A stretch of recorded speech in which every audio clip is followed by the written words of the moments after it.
All right, everybody, that mic's hot. Everybody back to your seats. We're getting ready. We're going to have Chance up.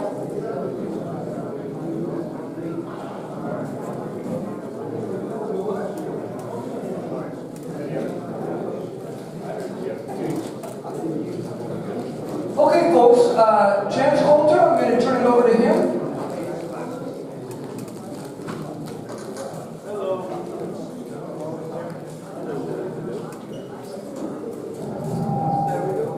Hello?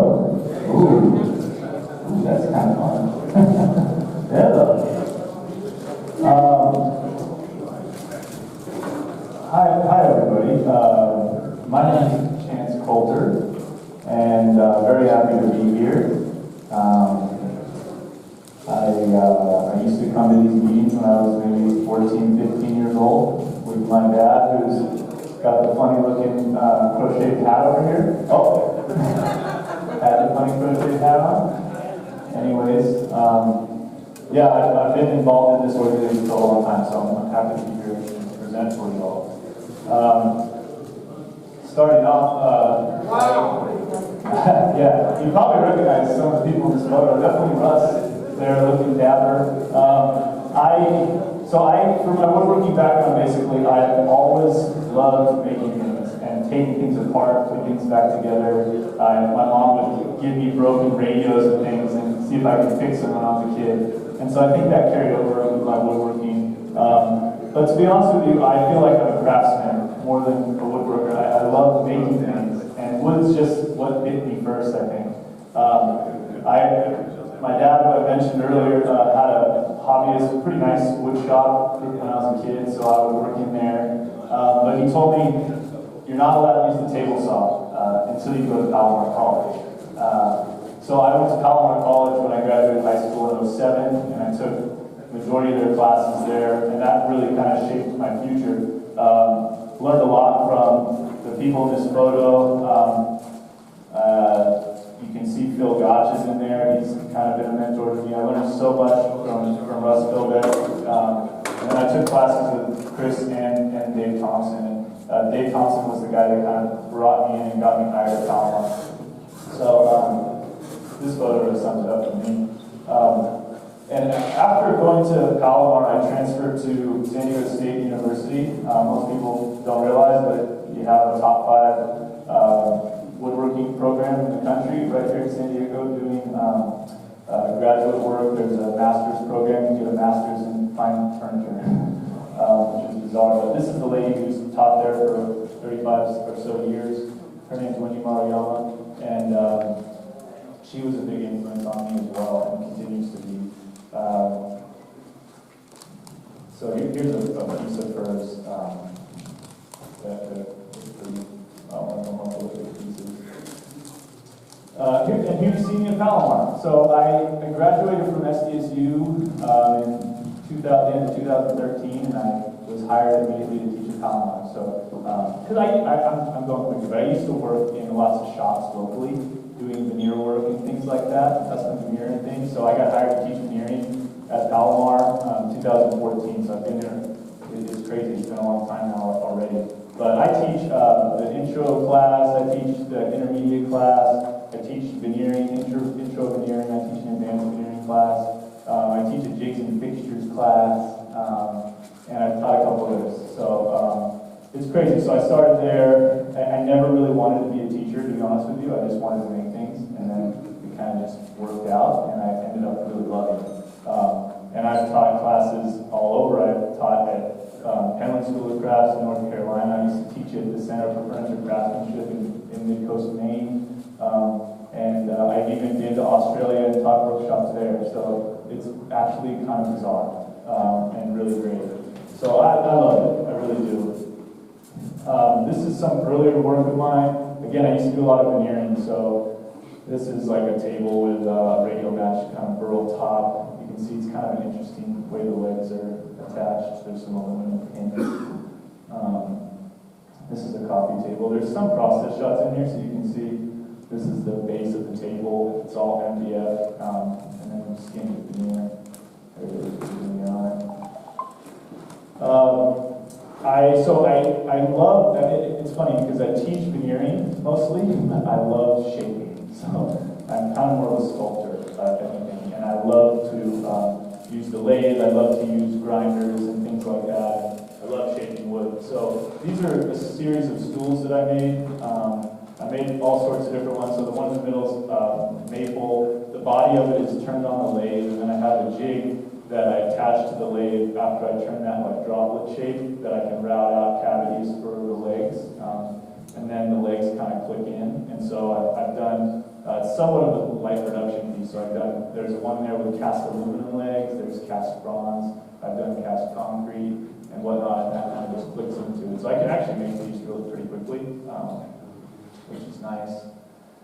Here's a rocking chair. So I took a class at, I think it was Anderson Ranch in Colorado. There's a craft school there, and I took a woodworking, like a 2-week woodworking class there, and the instructor was talking about bricklaying, which is, if you're familiar with any of Wendell Castle's work, he did a lot of stack lamination and carving and things, and I just love his work. And so the teacher said, well, with bricklaying, you can make anything you want to make. And I was like, what? And so this is the first bricklay piece I made. This is a rocking chair, and it's got it's basically, there's no bending in it. It's just cutting little blocks. That's why they call it bricklaying, and the seams kind of overlap each other. So it's made out of, I think, 166 pieces of wood that are cut, glued together, and then shaped. So I really like to see processes. I like repetitive stuff. I like lots of repetitive tasks. It kind of, I think when you're working with your hands and you're engaged, it doesn't have to be woodworking. You could be like crocheting my dad's hat, for instance. But if your hands are busy in like somewhat of a repetitive task, you kind of like, you're basically meditating, right? And your mind's just free. And so if you work at a computer all day, you're doing your programming and everything, your mind's trapped in that. So I'm using my hands, but my mind is free. So that's what I love about it. I love these repetitive tasks. Here's another view of this is the bronze stool. The bronze really polishes out nice. And that's a cherry body there, a solid piece of cherry.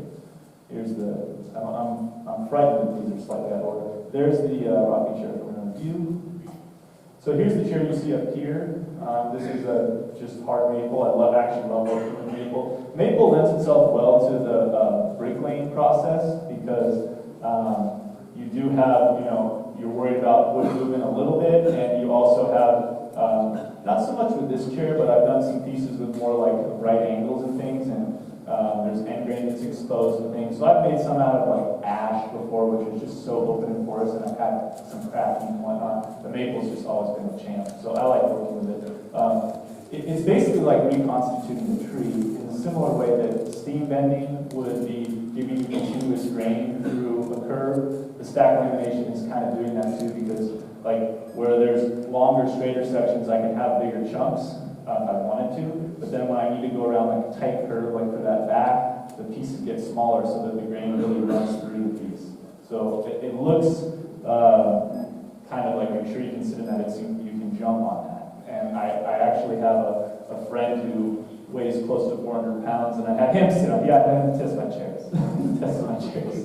So I love it. I really love it. It's beautiful, and I take a lot of time in it. So the form is meant to be like felt, I think. So this is that chair you're seeing there. I've also made one out of black acacia from, if anyone knows, there's a group of gentlemen who own a company called Lumber Cycle. They're in National City, and they repurpose urban trees.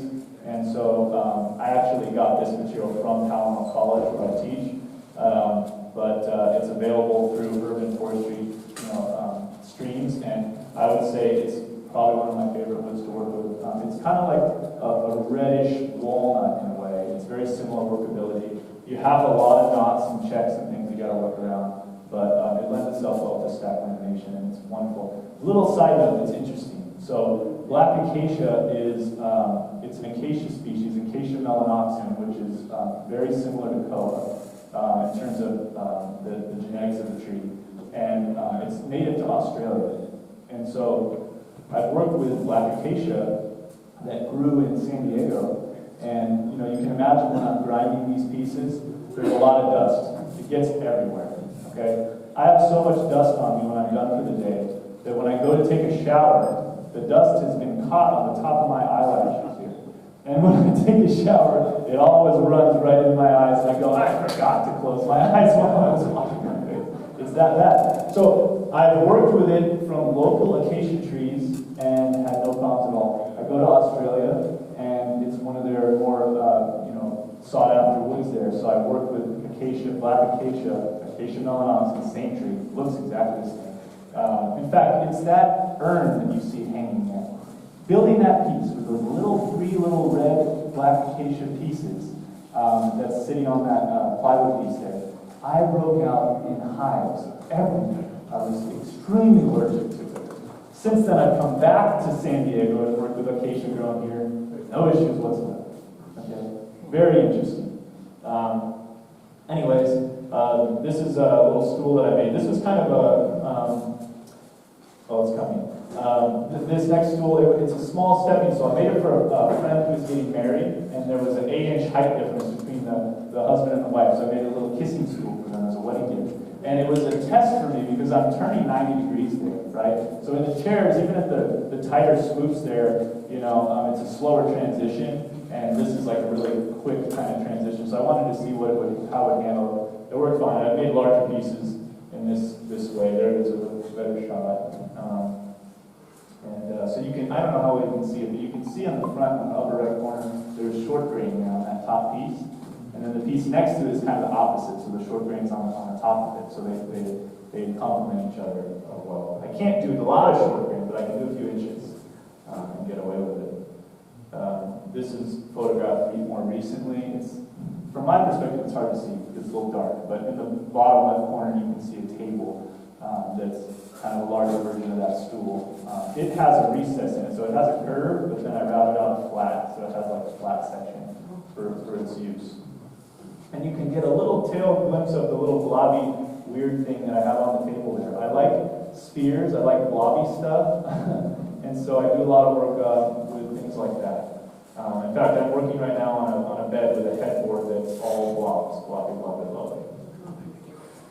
This is I'm going to jump right into like process stuff, and this is the stack lamination process, which I've actually talked about with this group a number of years back, so you might be familiar with this. But this is the template work for the acacia version of this chair when I was building it. And so what I do is I work in profile, and then I'll create a master template, which is the one that's on the left there, and I keep that one kind of solid. In fact, it's screwed to the ceiling of my shop right now, and I like to keep all my templates, and I make a lot of templates for the things that I'm working on.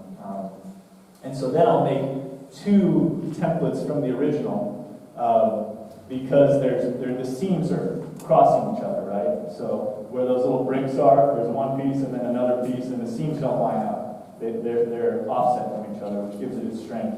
And so I have like an A set of templates and a B set of templates, right? And you can see I'll cut those pieces out, and then I've got all these little pieces that end up, that are templates for the pieces I need to cut out to make the chair. So you can see an A and a B set there. They're basically opposites of each other in a way. Not quite, but you know, they're opposite seams anyways. But they'll go together and they'll fit on that overall form there. So you can see when you break the pieces down really small like this, you're able to nest them together really well, and then also you're able to get like continuous grain throughout the whole form that you're building. So you can see like I've traced out all the little pieces, and I've kind of figured out, okay, I need 6 of these, I need 8 of these, I need 6 of these, I need 8 of these, you know, and I just keep track, and I do bandsaw work to relieve the pieces. So things like this, where I'm cutting you gotta get creative, but I'm cutting these out on a bandsaw with like a 1/4 inch or 3/8 scrolling blade, something probably a 1/4 inch blade. Cut them all out, lots of little parts. The parts start to stack up, right? And then I start bringing it together over my original template.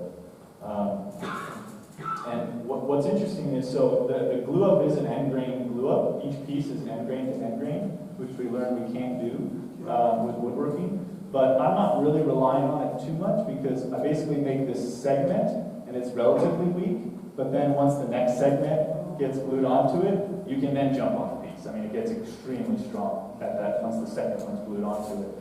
So what I do, I'm starting to experiment more with protein glues, like animal hide glues and things like that, for the repairability and also like the low toxicity, and just I think it's a really great way of working. So I'm moving towards working with protein glues more and more, and they lend themselves well to the end grain glue ups. But most of the time what I've done in the past is I've just taken regular PVA glue, like a Typon 3, and I'll water it down so it's really, really thin, and then I'll paint it on the end grain. And I don't let it fully skin over, but I'll let it start to set up, and it'll pull into the grain a bit, and it gets dry. And then I don't let it get fully dry though, and I add more. And I keep doing that until it just settles there. And once it settles there, then I'll use full strength Typon, and I'll put the pieces together, and I just tape them. Because you can't clamp this, right? I just use usually like yellow Scotch tape is a little better than the blue tape because it has a stretch to it and it's relatively strong, and it's also cheaper than blue tape. So I'll stretch a couple, flip it over, stretch a couple, and that just holds tight. And as you can see in the chair, if you come up and look at it later, the seams are beautiful. They're not open, they're not gappy, you know, they're good seams. And that's enough to hold it together. I used to do this on the disc sander, as simple as this. I would just disc sand to the pencil line. And I just start putting on the template. It's real simple work. It's not complicated. It's just lots of little steps. Now I have a little jig because I have a sliding. I have like a sliding table on my table saw. So I have a little jig that goes down with some sandpaper on it and a cam clamp, and I can just clamp the piece where it's going to be cut it. I don't have to do anything else. So it's nice. I just bandsaw oversized, and I use this little sliding table to cut all those lines where the seams will be. But the disc sander is actually pretty accurate. It does a good job. So you can see it's starting to build that form up. You can see it's oversized. Okay, there it is with the template on it. So and I cut it on the bandsaw. So once it gets together, kind of blocky, and I'll trace around the template, and I'll go to the bandsaw, and I'll kind of make it a little smoother. This becomes the center of the chair, or whatever the piece is. I've made tables as well. But that's the center, and then I build out from there. And so it's similar to, I actually saw a video of Sam Maloof making one of his chair seats, right, and for his rockers, and he wouldn't just glue up a solid chunk. He would cut an angle on the pieces he glued up so that there was some form to the seat, you know, before he started to shape it. And so it wasn't just a big flat thing that he shaped. He had like some form to it, just in the angles of the pieces he was laminating. So I do that with these chairs, and the centerpiece again is just cut square. But then from there, I start to angle the table on the bandsaw at like between 2 and 5 degrees. That way the next piece is slightly up from it. And so I'm getting curvature on all the surfaces before I do any shaping. So the chair, if I'm really precise, the chair starts to kind of form on its own, right? Here you can see this is the fabrication chair that's been glued up before it's been danced on. It's just hand grain glue up here. It's relatively strong. You can pick it up, you can kind of tap a little on the table. It doesn't just fall apart. I actually send these through a white belt sander, and I get them really flat. And once they're flat, then I can laminate more layers, right? So it's really nice. I did one piece with, actually this piece, without a white belt sander. And it was a pain in the, you know what, trying to get all those layers flat, right? So I had good seams. The sanders are really great. This is the shop in Maine, by the way. This is the fellowship building at the Center for Furniture Craftsmanship. It's an incredible place. I imagine most of you, are settled in your lives enough and, have a little bit of extra money. You should consider going to these places. I could talk to you more about it at a later date, but there's great craft schools all over the country, and it's a wide demographic that's there. So you'll find people that you'll be comfortable with. Anyways, it's life-changing. So here you can see the chair getting stacked up, layer after layer, and you can see I have like partial layers where the curvature is going to be. So I'm not, just making a huge blocky thing.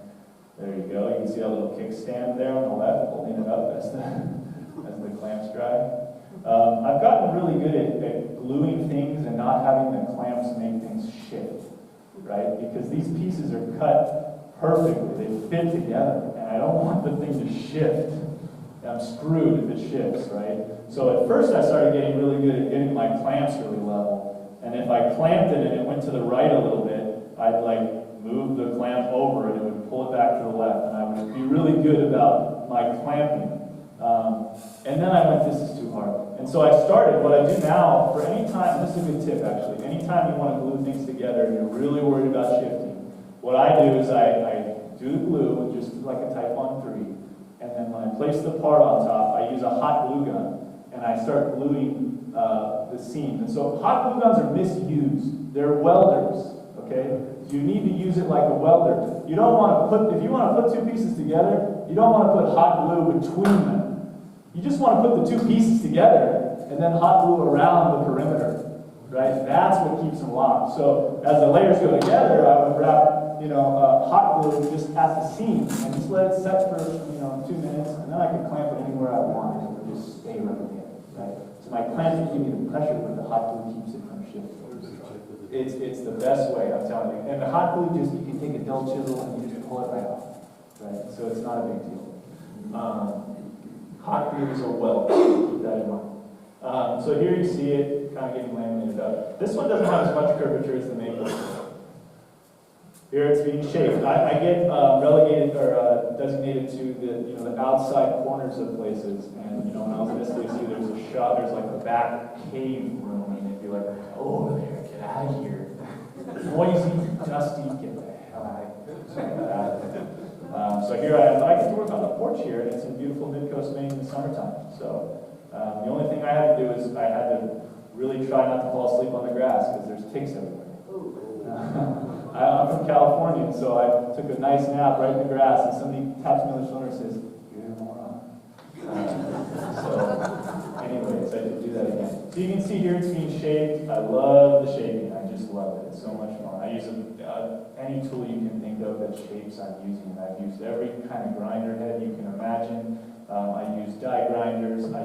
I love using rasps. I use card scrapers quite a lot. The thing I like about the card scraper is what I found is when you're trying to make a form smooth, it feels okay when you're at like a pretty rough grid and get it kind of smooth. But then as you start to sand it, you start feeling that it's not really smooth and there's little lumpies in it and whatnot. And so the nice thing about the card scraper is I can remove material relatively quickly and then still be at like a pretty high, it's not like I'm taking it back to 80 grit or something. I can hit it with the card scraper and then I can just keep sanding with my 150, 180 grit or whatever it may be and keep smoothing the form out. So it's just like quick material removal, but also like a pretty high grit in terms of like the finish it leaves behind. So it's really great for refining a curve or some kind of sculptural form. I wish I had a photo of this, but in the background you can see that little blue guy right there with the mask on. You see him on the wall there? He's up at the top. He's letting you know to wear a dust mask. Anyways, I made a blue tape body for him. So I like to have fun. We're supposed to be having fun, you know, that's the thing. My dad, again, not to make him embarrassed or anything, but he TA'd for me for about 5 years at Palomar College, and that was his whole thing, was preaching, you know, it's supposed to be fun. And I think it really helps your process. So I've gotten good at just listening to that. If I'm having a bad day, I just don't do woodworking that day. I go do something else, you know, because it'll mess you up. There's the chair. So this is the rocking chair. You can see all the pieces of it. Lots of pieces. There's the first piece I ever put together, right, for the rocker. And it's getting laminated up, and there it is, kind of getting chunky. And that is it after just taking off chunks with a jigsaw and a sawzall. And I actually use a chainsaw sometimes to rough out certain parts I can't get a jigsaw to. And this one was quite thick. I'm go thinner now. You can see how thick it is. So, and that's the same with this one. It's a lot thicker than it looks because I blend it up to a knife edge, you know, on the edges. But the center has some body to it. And you can see I start shaping it. I just go to pencil lines, you know, I just run my finger down the edge of the pencil line, and it just keeps getting more and more and more refined, and eventually you'll have time. This is good. And it's getting smoothed out. That's before it's going to get oiled. So the downside to maple I found is that anything you do to it, it gets yellow, right? When you put oil on it or shellac or whatever, it gets really yellow. Now they have water-based finishes that are more clear. This one here is finished with Rubio Monocoat, which is actually a floor finish. And they make one that has a white tint in it. So if you're ever finishing anything that's white, like a white ash or an oak or maple, the white Rubio Monocoat, especially white oak, I just made 2 tables and finished them with the Rubio Monocoat, and the white gets just a little bit in the grain. It's not like white, but it's a light, keeps it light. It's very beautiful. So I love this finish. It almost looks unfinished. I don't know why I have this one. This is a little model. So this is the way I work, right? You can see, you know, I just took a chunk of poplar and started cutting it up and taking little files and started like, okay, I like this. And then went ahead and built it. And so there's the table kind of full size. It's not the best photo. I'm getting better at photographs, as you can see from some of the earlier ones that are better. But this is the templates for the table that I made. It's like an entry table. So you can see different sections here of it. You really can build any shape you might want to build with this technique. And it starts stacking up. It's getting bigger. And then there's this big old joint right there. There's the base. And there's the top sections there. And there's the top. So I still have a bunch of sanding to do, but it's getting close at that point. Okay, I've got here some little videos actually. So I wanted to talk a little bit about, I wish we had a better viewing angle of this piece, but this is a, let me move this actually and I'll show you what's going on here. So, that might fall. Don't be startled if it does. It's not really a problem if it does. This is, actually, could you just get a side view of this? What can you show from the camera? Just that piece. We could get it up on the... So I thought I'd just talk to you about, basically, my whole philosophy, and I don't, is Russ still here? Did Russ leave? Okay, that's unfortunate. So I learned from Russ, actually, this idea of problem solving, I think started with, probably before Russ, but I think Russ helped me instill some of those problem solving, like tactics, I would say, that I think are really important in my work. And I try and instill it in my students, and it's basically, I don't know how the heck I'm going to build anything when I start. And I just get after it, and I just start trying things. And as long as you're working within a realm of safety, you know you're not going to hurt yourself, you play around, and that's how you get better. And I make so many mistakes, I break a lot of things, but I eventually, like succeed to an extent. So I want to instill that with some of this stuff I'm going to show you. But so this piece, this is actually a wall-mounted urn. So this is the wall, and it screws on right here with 2 screws to the wall, and then there's this little cap with magnets that comes and clicks on. And then this is where you hold the ashes in here. And this has got like a magnet in it, which is pretty cool. It kind of clicks in. You can't see it, it's inside. There's a little, you probably won't be able to see it on the camera. There's a little Fibonacci inspired inlet here of all these little pieces. That was challenging. But this is hewn pine. So this is made, it's actually a lamination of 22 little wedges of hewn pine that I glued up, and it comes to a perfect point right there. And if you looked at it closely, you can see that there's over 200 years of growth just in the radius of this piece. So hewn pine only grows in Tasmania along the banks of rivers there, and it grows for 3,000 plus years. So I got to see hewn pines that, you know, if I ever have a family, it'll be my great-great-great-great-great-great-grandkids, and those trees are still living, right, that I saw. So to me, that's incredible. This, to me, is one of the most precious materials that you can build anything out of. And so, I thought it was a fitting material to use to hold some of these ashes. Obviously, you can't fit a full person in here, but, you know, most of the time you want to spread some ashes, but you got to keep a little, right? So this opens up. There's a black acacia inside, and then there's a person in there, right? So pretty cool. I won't open that. Don't worry. Oh, sorry. So this clicks in. This is black acacia, the one that gave me all the hives, and then there's hewn pine that's spiraling around the black acacia, right? So there's kind of like, I don't know, DNA, kind of weird looking. It's supposed to be an expression of life. So I wanted to take you through some of the processes of making it. You can see the hewn pine kind of twisting around there. So those are all laminations. The black acacia is, I don't know, it's like four pieces of like 16th inch thick black acacia, and maybe a little thinner, and the same with the hewn pine. It's lamination of multiple pieces of wood. And if I could cut back to the video here on the screen, I think that would be good. Your computer went to sleep. Yes. Okay, so I made this little jig, and so that I could, and I cut wedges on the bandsaw, kind of close, right, just by angling the table, and then I would put them in this little jig, which was a precise angle that would give me 22 pieces in a circle. You just take 360 divided by 22, that's the angle you need. So I made a jig for that angle, and then you can see I'm just hand planing here. And the nice thing about the hand plane is the blade doesn't go to the edge, right? It's a little bit in from the edge. So you can use the edges, restrict the cut, so it doesn't like keep getting deeper. It bottoms out on the jig, and it doesn't just like, I'm not like keep removing material, right? So I'm just removing the hewn pine and not taking any more from the jig. So I was able to make these like perfect, little wedges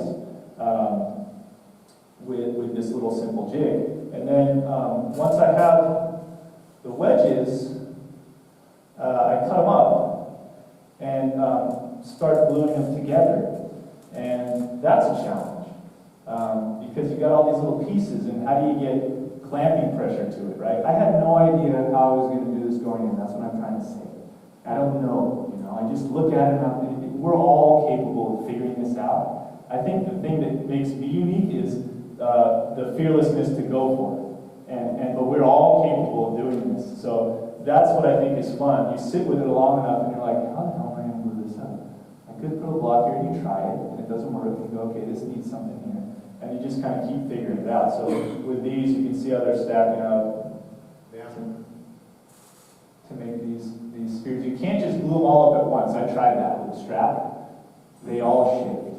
And I wanted them perfect. I wanted a perfect point, right? So that would be great, but it didn't work that way. So I had to slow it down.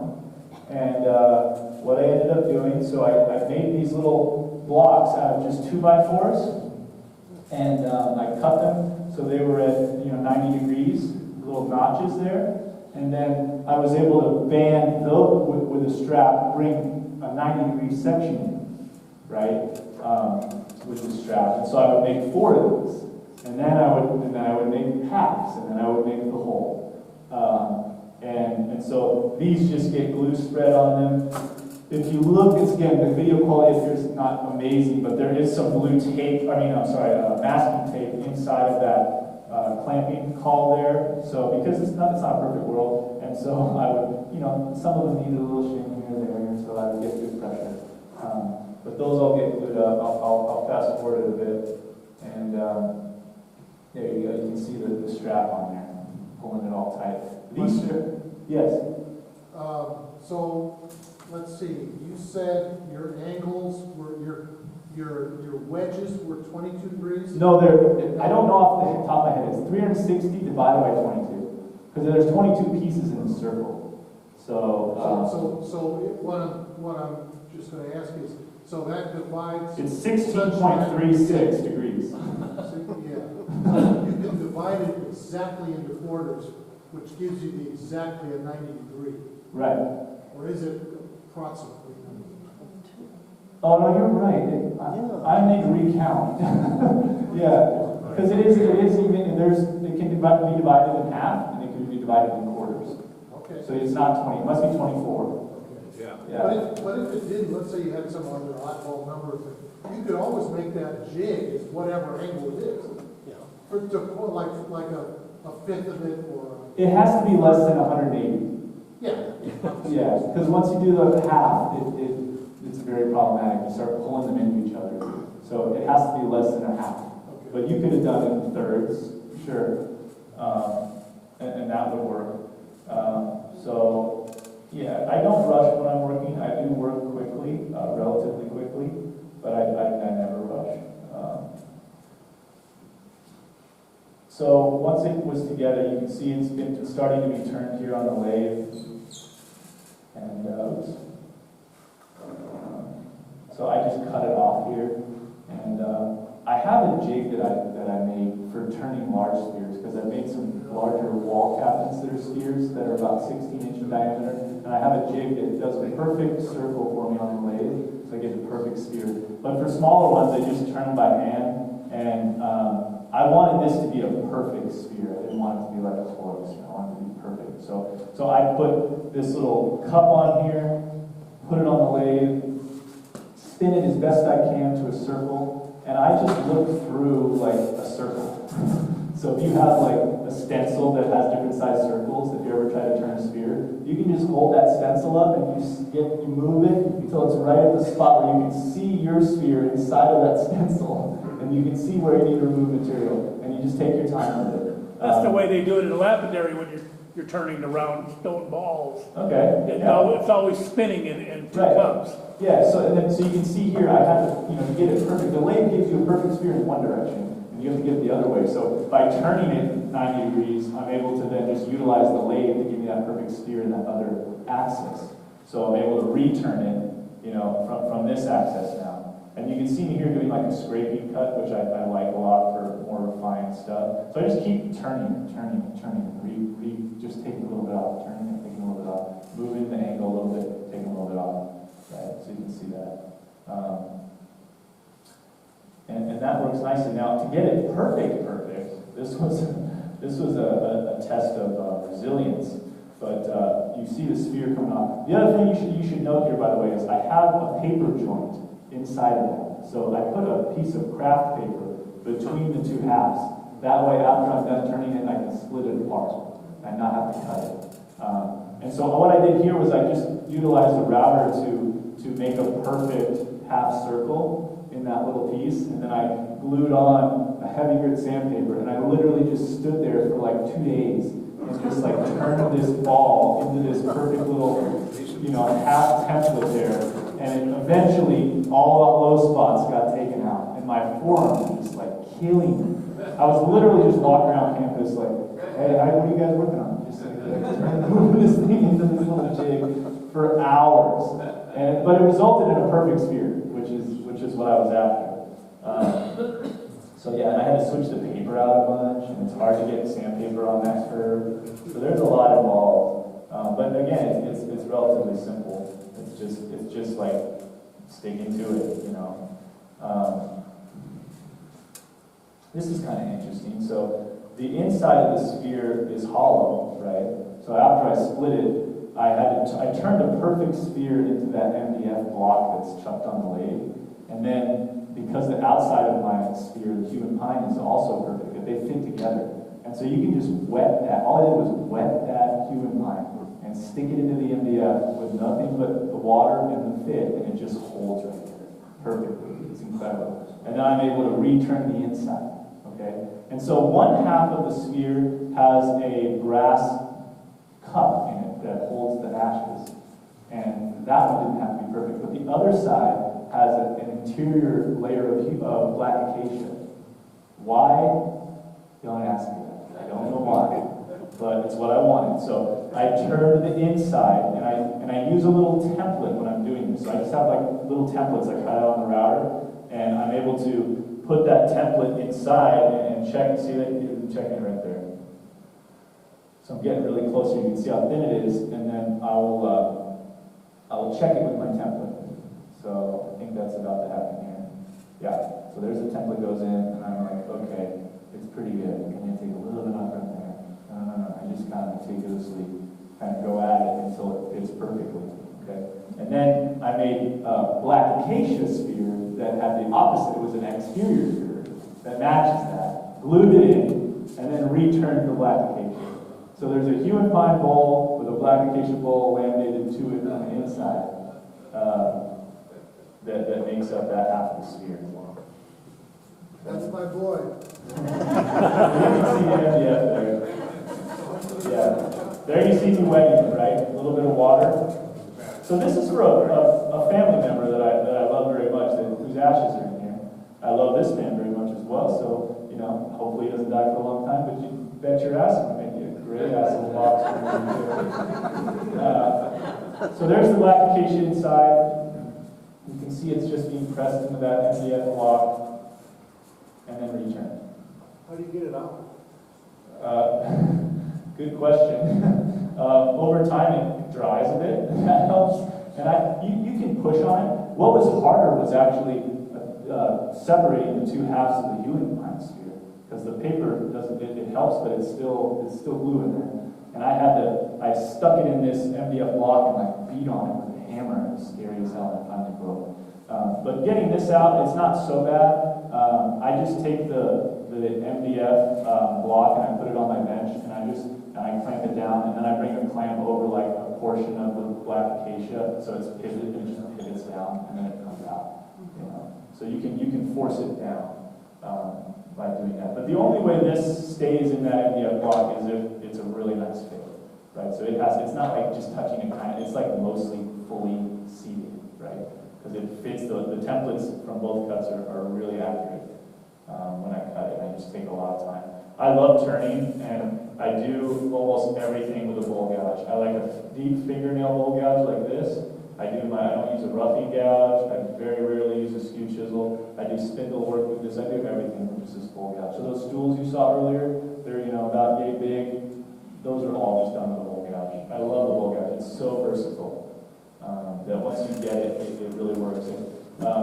I took turning classes at Palomar, and things, and I never really quite fully got it.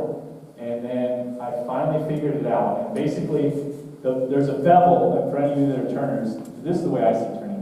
There's a bevel on your gouge, right? So you have the cutting edge, and then there's a bevel where the grind is. And that bevel needs to be supported when you're making your cut. So you don't just go at the thing like this and touch the cutting edge to the wood with your bevel, with all this space here. The bevel needs to be up against the wood, and the cutting edge is leading the cut. And I hardly ever get a kickback. So I always have that bevel in contact with the cut that I'm making. And you can turn the gouge any way that you want, as long as that bevel is supported. You'll get a good cut. So it's a little tricky in the bottom of the bowl to do that. Okay, enough of that. So, okay, this is the part I kind of wanted to mostly show you. And so in that piece, there's 3 layers of black acacia that are bent and kind of interwoven, and then the hewn pine goes around them. And it's all just done with inner tubes, bicycle inner tubes. So I just go to a bike shop and say, hey, you have the inner tubes? And they're like, here's a bag, And I cut them in half so that they're, usable and they're flat. I don't use the whole tube. I cut it in half along its length. And they make great clamps for all sorts of things. So if you ever have some weird way you're trying to like hold something down, wrap it with a bicycle inner tube. I use it all the time. And what's nice about the bicycle inner tube is you wrap it around once and it's like kind of tight. You wrap it around a second time, now it's twice as tight. You wrap it around a third time. You just keep getting more and more pressure on whatever you're doing by wrapping it with a bicycle inner tube really tightly. And then when you get to the end of the tube, you can grab another tube, put it on top, just keep going. Or you can kind of tuck it underneath the itself, and it just holds, right? So I use a plastic laminate glue for the laminations that I do. And then the key to this is the thickness of the veneers that you're doing for the lamination needs to be right. Because if you use commercial veneer, it's 1/42 of an inch thick. It's basically paper, right? And the commercial veneer will not do this on its own. If you use too thick of material, then it's not going to bend, right? So you have to have some material that's got its own body to it. It has to have its own thickness. So the acacia that I'm using is a little less than a 1/16 of an inch thick. It's thin, but it's not commercial veneer, and that's crucial. So I'm able to laminate with bicycle inner tubes anything up to about like 2 inches wide. Anything wider than that, and you have to incorporate some sort of call system to get pressure to the center, or use a vacuum press. But I can use just bicycle inner tubes for anything that's less than 2 inches wide. Again, the laminations can be as thick as the curve will allow, right? But they can't be much thinner than like a 1/16 of an inch. Because if they're much thinner than that, then they won't form a fluid curve, right? So this material has enough thickness that when you bend it, you just have to attach it at the ends to where you want it to start and end. And you let it do what it's going to do in the middle, okay? So you can see this form that I made on the bench here, clamped down. It's a piece of, it's just poplar, an MDF. And you can see the curve here, right? So the curve here represents the cup that the sphere is going to be attached to. So I need to get to this point here. And then I'm going to let it swoop up, and then I need to have it hit the wall, and this is representing the plane of the wall. Okay, so I'm going to attach it here. I'm just going to curve it, let it do whatever the hell it wants to do, attach it here, and then for pressure, I'm going to wrap it like crazy with inner tubes all the way down, like that. So that applies the pressure, and then it's kind of free-form bending, but with some control, right? And it's a really fun way to work. I've made a lot of pieces like this. So you can see, the other thing I do is I wrap, so after I put glue on the pieces, I wrap them with plastic wrap. So you can see me here putting some saran wrap over it. That keeps the laminations together so they don't start to shift. And it also keeps glue off your inner tubes and off your bench and all that stuff. So they've been glued, they've been wrapped with plastic wrap, and then you're going to see them kind of going down here into the form. So you can see me here bending into the form. I made a little call for the right side there to support it, and then there's another piece of, it's just a block with a little dado in it that's screwed down to what represents the wall there. It's doing its own thing, and then coming back up to this other form of the clamp. I'm going to try, sorry, pardon me for fast forwarding. Then you can see the inner tube just being wrapped around, right? So it's getting pressure from both calls that are there that are clamped or screwed, and then it's getting pressure from the inner tube everywhere else. And again, this will work for anything up to a few inches wide. If you went wider, you'd have to use a call or something, like some kind of dome call to get pressure in the center, but you could even go wider. So I'm pulling pretty tight. It's another forearm workout, right? Luckily, I'm really into rock climbing, which is also a form workout. So they would balance well together, woodworking and rock climbing. I have to have strong hands. And so it helps for both things I love doing. Yeah, so that's it. I mean, it makes sense, right? So that's how we do it. There's wrapping it. You can't really go too much here, so I usually wrap it like twice, and then I'll just tie off the inner tube. So that's it. That will laminate up really well, and those laminations are treated well. I mean, they're either cut with a really nice carbide blade on my bandsaw, and then I can glue up, or they're run through a white belt sander. If you cut with a normal blade, there's going to be lots of marks in it, and so you can't really do that. So if you don't have a white belt sander, you want to make laminations or shops on veneer, you should invest in a nice bandsaw blade. You don't really need a great bandsaw, but you need a decent bandsaw and a really nice bandsaw blade. You want to get a carbide blade. A about as wide as your bandsaw will handle. So if you have a smaller 12-inch or 14-inch bandsaw, you can cut beautiful laminations on it. Just get a 3/4 inch wide carbide bandsaw blade. It's basically like a table saw blade. The carbide is brazed on to a steel body, and they cut like butter. Okay, so it's really, really useful. So you can see, sometimes I came in with that block to push it up and change the hump of the curve. So you can manipulate it a bit, or not, depending on what the heck you're doing. So it's really interesting. Continuing here. There you can see, this is where the hue and pines come into play. So I work what I would consider more sculpturally. I don't necessarily have like a full plan of procedure going into it. I do a decent amount of commission work as well, where I'm making stuff that I wouldn't say is as fun. And then I'll be more rigid with my process a bit, because I'm worried about how much money I'm making. But in this case, I'm just working freely, and I'm working kind of in a sculptural way, where I'm just figuring out as I go what the heck I'm doing. If you haven't worked that way, there's still time. I would highly recommend. Just what I always tell my students is, don't design something based on what you know how to make, because if you're thinking about what you know how to make, your designs are going to be really limited. You're never going to really get anywhere. So what you need to do is just design more freely with what interests you, and then figure out how the heck to build it. And if you're not getting paid to do it, then who cares, right? It's really fun. It's very rewarding. So you can see I'm wrapping the hue and pine. Again, it's been glued, and it's been wrapped in plastic wrap, and it's getting twisted and brought around the acacia, right? I kind of need that acacia there in order to determine where the hue and pine is going to be. So the piece kind of develops as it goes. And then I've got little blocks that I just taped on to the black acacia as spacers to keep that hue and pine kind of popped out. So the hue and pine doesn't actually touch the black acacia, it just spirals around it. And I've just kind of done that there. So I get it kind of close to where I want it. Then I go back with the inner tubes and wrap it. As you can imagine, it's tough wrapping this with inner tubes. So that messes it up a bit, and then I kind of reset it where I like it after that, and just let it cure overnight. The other thing about the plastic resin glues is they love heat. So you can work, heat will make them cure quickly. So I'll just like throw a heat blanket over this, or put black plastic on it, throw it in the sun, something like that. But the more heat you get on it, the better. I used to work at a shop, and we would do veneer layups, and I'd make sheets of veneer, and it would run through a machine called a splicer, where it would actually put glue on the edge of a piece of commercial veneer and send it through the machine under 180-degree platen, 6 feet long, and it would come out the other side dry, right, in 10 seconds. I mean, the heat cures it like that, so it's interesting. This adhesive, if you look at it, if it's 70 degrees, it's like 9 hours to cure. If it's 80 degrees, it's like 5 hours to cure. If it's 90 degrees, it's like 3 hours to cure, and so forth. So it likes the heat. So I'm going to kind of click it. You don't need to see this. All right. Okay, so that's that piece.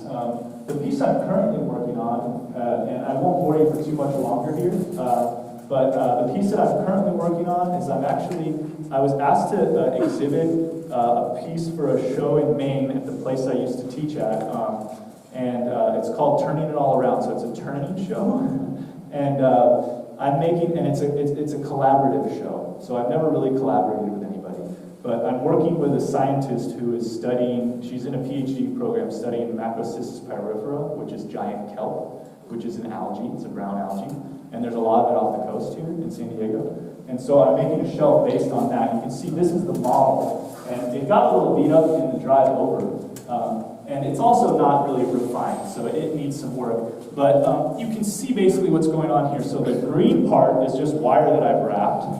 When you're doing something sculptural, you kind of have to make like a full-scale model most of the time, I think, depending on what you're doing. Sometimes maybe not full-scale, but full-scale in this case seems really necessary. So the green part is what's called the stipe. That's the stem of the giant kelp, and I'm trying to steam bend that out of one piece, and I'm having some mild success, but it's been very challenging. So if anyone has a lot of steam bending expertise, I would love to talk to you. But I'm learning a lot. So I've done some steam bending, but nothing this long and skinny, and it's very challenging to get the wood to compress and not stretch and not have those fibers break. But this is meant to be steam bent, and then the balls here, these are called bladders. Those are turned. I have them here on the ground, if you'd like to see them. There's 24 of them. They start off very spherical on the left side here, and then as they get smaller and smaller, going to the end of the stipe, they get very tiny, and they start to get more elongated, which is the way the bladders typically look in nature. Although you can find very spherical bladders as well. I've been studying this stuff a lot. And these are the blades, which technically they're actually called blades. And these will be a combination of steam bending and lamination. So similar techniques to what I showed you with the urn. And so I have, so that gives you an idea what the heck I'm doing. And again, not knowing how I'm going to do it and just figuring it out as I go. And I've done a lot of turning, so I kind of understood that part of it. And so you can see, all the different pieces here. And so for instance, like this bladder here, you can see, this is where it will attach to the stipe here. And then up here, the blade will come in. And so this is larger than it will be. It's going to get inserted and carved down, so it's a nice transition. So I left some wood there for that. But these are going to be laid out, all along here, and grading down lighter and lighter and lighter as they go across. To do the stipe, this is not my only bending form, but it's one of my bending forms. And so this is, you can see it's a very difficult bend. It starts here and bends, more than 90 degrees, and then it comes in a little, and then it does this turn. So the wood actually has to twist as it's bending. Now I could do a lamination with the same techniques I showed for the urn. I might. But the problem is the stipe is going to get cut into, and it's going to taper in thickness. But not just that, it needs little nodules where the bladders attach. So it has to be a bigger piece that I then cut down. So I don't want to laminate it because as you cut through the laminations, it doesn't usually look good. I want it to be solid. So I'm trying to steam bend it. If I can't get it in one solid piece, I'll probably put a seam right here and try and hide it and have like two pieces, which I know I can do. I've bent this curve already. I can't get it to go this way. So I'm working on it. But I've broken 6 pieces of white oak trying to steam bend this, and every piece has gotten incrementally better. And my technique changes each time. I don't keep doing the same thing. I add things. I'm like, this needs a bigger shaft. This needs a straight bar here. And I keep adding things. So that's the idea there. Now, there's a couple little things in here you can see. If we click back to the video, and I know I've only got 10 minutes left, but I won't go over that, I promise you. So what I want to show you, this goes along with my idea, this philosophy of like just experimenting and kind of playing. And so when I bent this originally, I tried to bend this curve, and it's too tight of a bend, and the pieces just kept snapping, right? And I could actually get that bend done, but then when it turns, it's still asking the wood to stretch, and so it affects the first bend affects the next bend.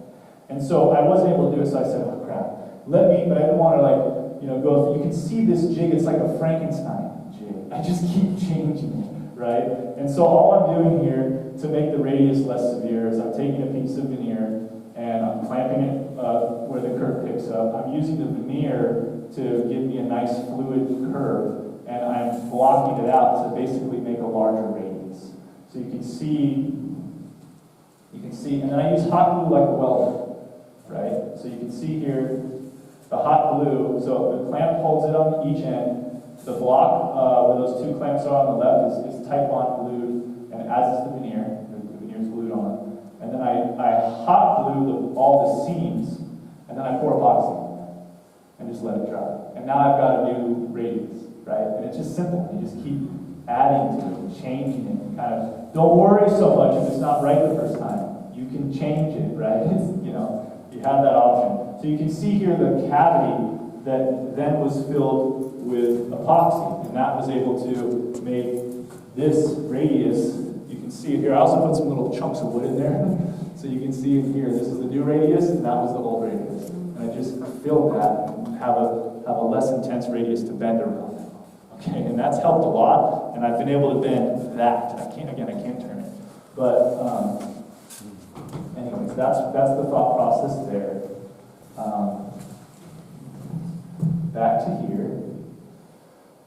So you can see some, so if anyone's tried any steam bending, you might find this interesting. If you've never steam bended before, you probably find this interesting still. So this is my setup. I usually don't run the steamer in my shop for obvious reasons, but I kind of had to in this case because I was working late at night, and also I wanted to be in close proximity to my jigs, which are clamped to the bench here.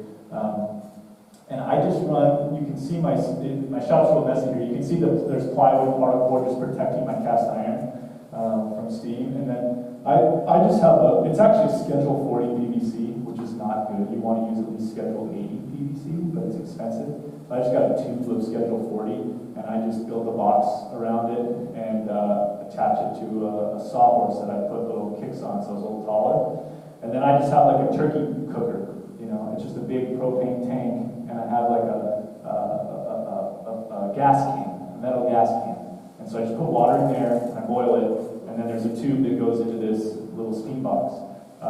And I'm able to, you can see as I pull the piece out, I pulled a poly bag around it. I get these from Uline, it's a packaging company, and that really has helped because the poly bag keeps the steam from leaving, so it keeps it hot for exponentially longer.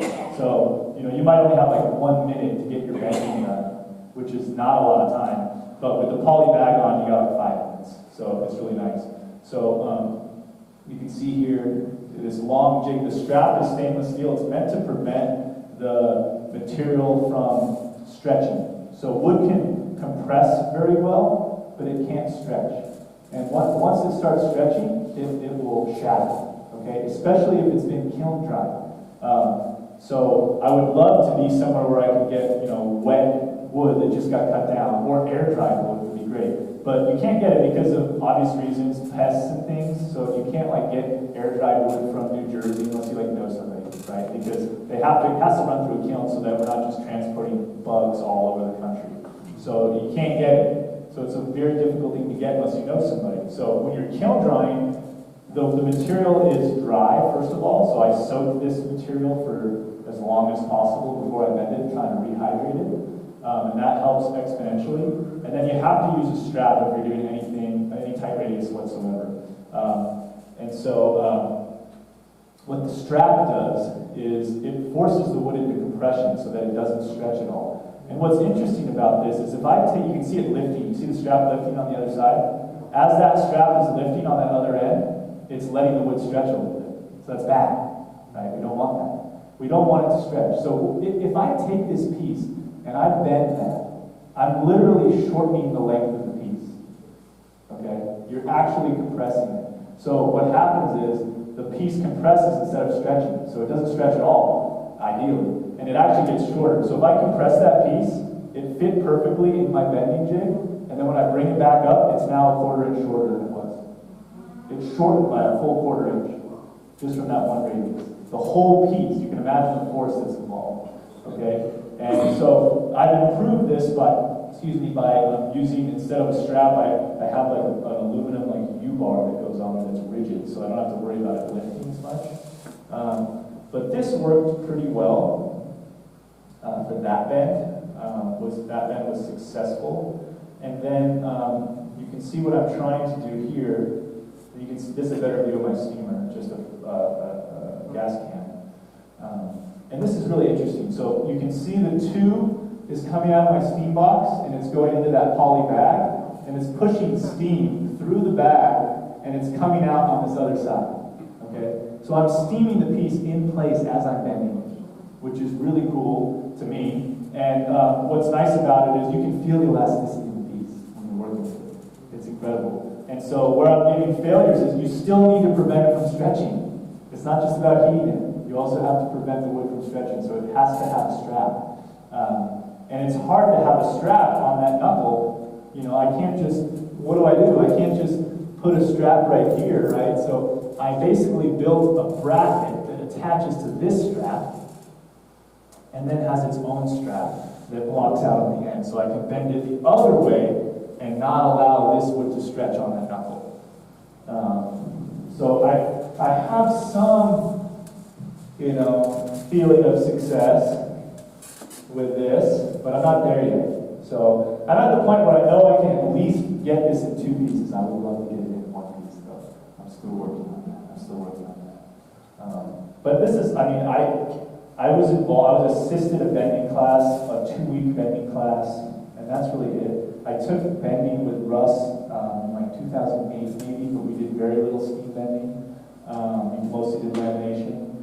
And so I don't have a lot of experience back then. I've only steamed a few things. And I'm just learning on the go, right? And I think it's beautiful. I've learned so much. I take great notes. And I just keep learning. And that's really the way to do it. You gotta learn by doing. It's kind of weird me being a teacher because I try and, teach people things, but really I'm trying to like teach people a way of thinking and like a way of problem solving rather than like this is exactly how you do this. Because I probably don't do it the best way, And I always tell people, I am not teaching you the best way. I'm just teaching you my way, right? The current way. My way is always changing. So I think that should be the mentality. That's about it. Yeah, so the last little thing, I know my time's basically up here. I was going to show you lamination here, so I'll just talk about it for 2 seconds. So these are just samples.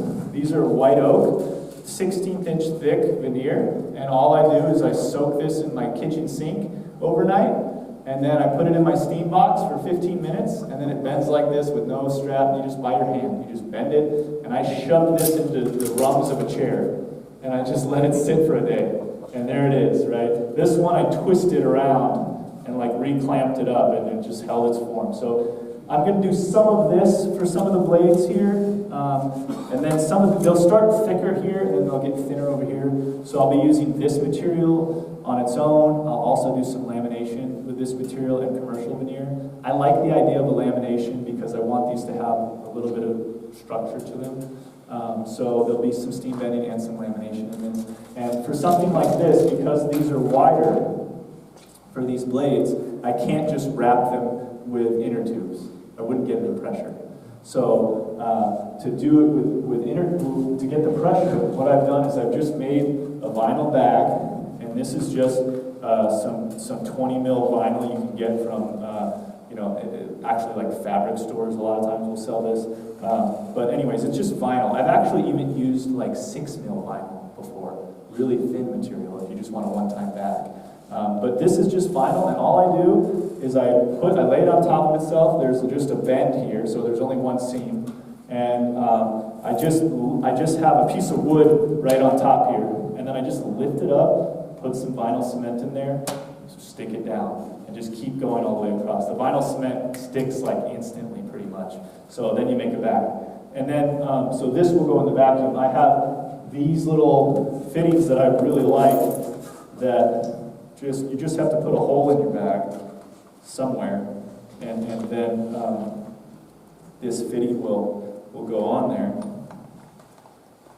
right, and lock in, and now I can hook up my vacuum to this bag, right? So if I've got my veneer, I would laminate it, however many pieces. This is 4 pieces of commercial veneer. You can see it'll do anything you want it to, right? Anything you want it to. Lots of time, especially once you put glue on this, it'll bend actually quite a bit more because it's got moisture on it. And so this would go, I wrap everything in door screen. So this is just door screen from Home Depot, just vinyl door screen. I like to have like at least 2 layers, but the more the merrier. Wrap it all up in the door screen, and then this goes in the bag.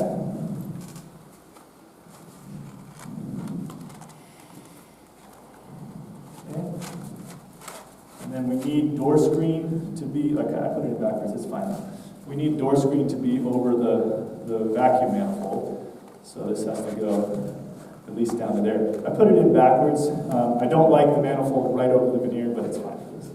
I usually would just have this extra bag screen hitting that manifold. And then these are just some little closures that you can get from any veneer supplier. Like I got this from Vacuum Press and just cut it up. You can also make these from PVC. I've also used wooden closures as well. You can just route a little channel in 2 pieces of wood, clamp them together. That works. and that becomes the closure. And then what I would do is, I would lay out, which I've started to do here, I don't want to explain it fully, but I lay out where it needs to start and where it needs to end, right? So I would attach, here's this little bracket, let's say it wants to end right there. I would screw that on right there. Just do it real quick.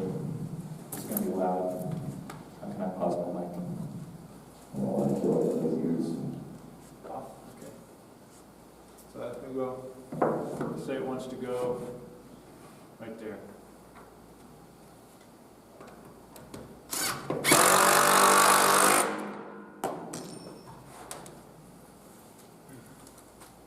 Dad, I need a new drill for Christmas.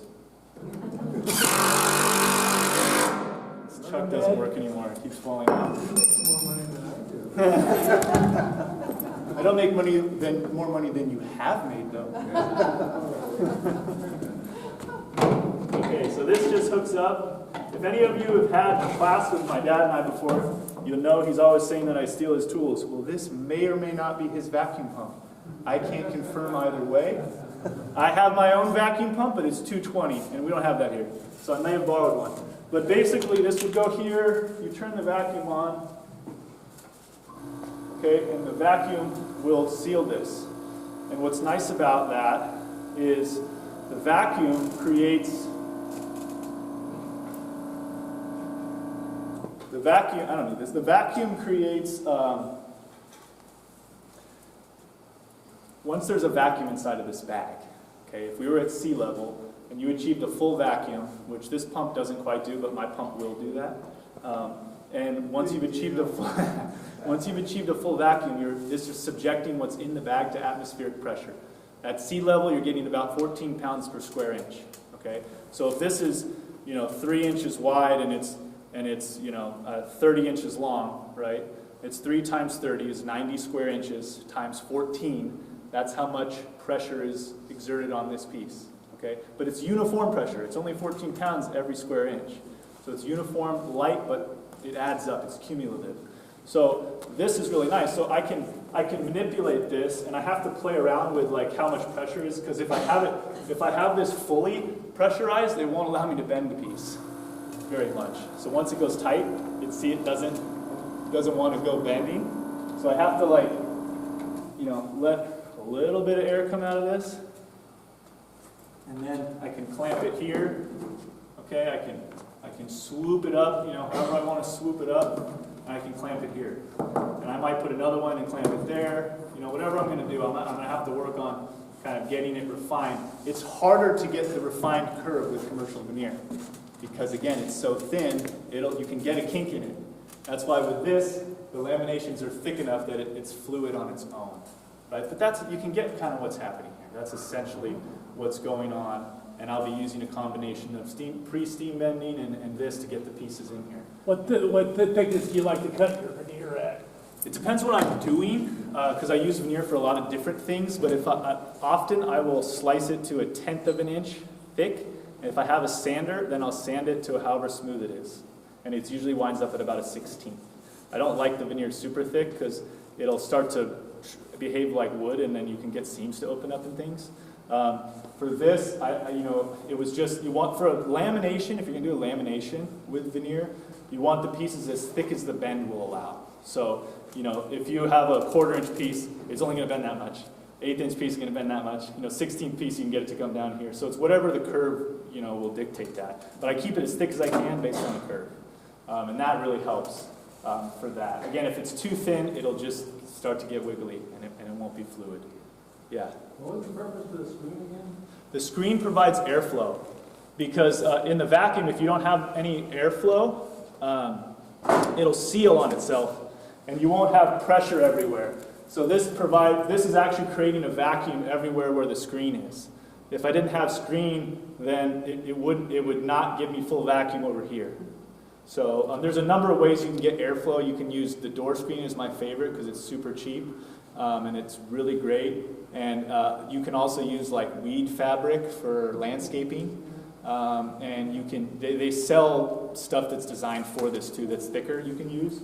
So there's a number of options there, but I like the door screen. I use it all the time, pretty much, for almost everything I do with a vacuum. Any other questions or anything? Yes? Does the screen make a pattern on your wood? It doesn't. It doesn't, no. No, I have done some veneering with kerfed cauls and things, and the kerfing will, but the screen, it really doesn't, no. It's not pressed and not hard enough for that, I don't think. Yeah.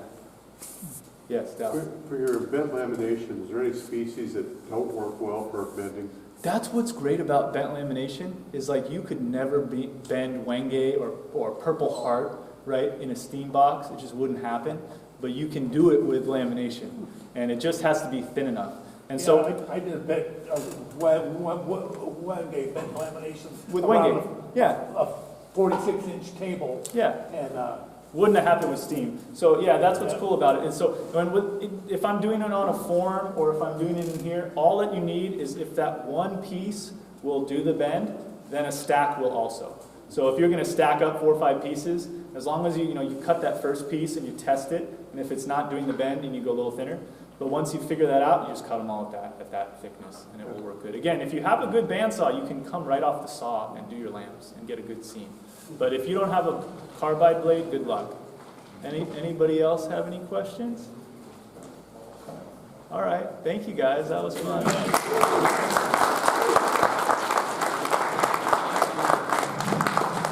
Okay, everybody, thanks for coming, and Chance, thank you for the demonstration. Yes. Thank you for covering so much in a short time. I know you were really trying to get through the time, and but it was excellent. Great. Thank you so much. Of course, thank you.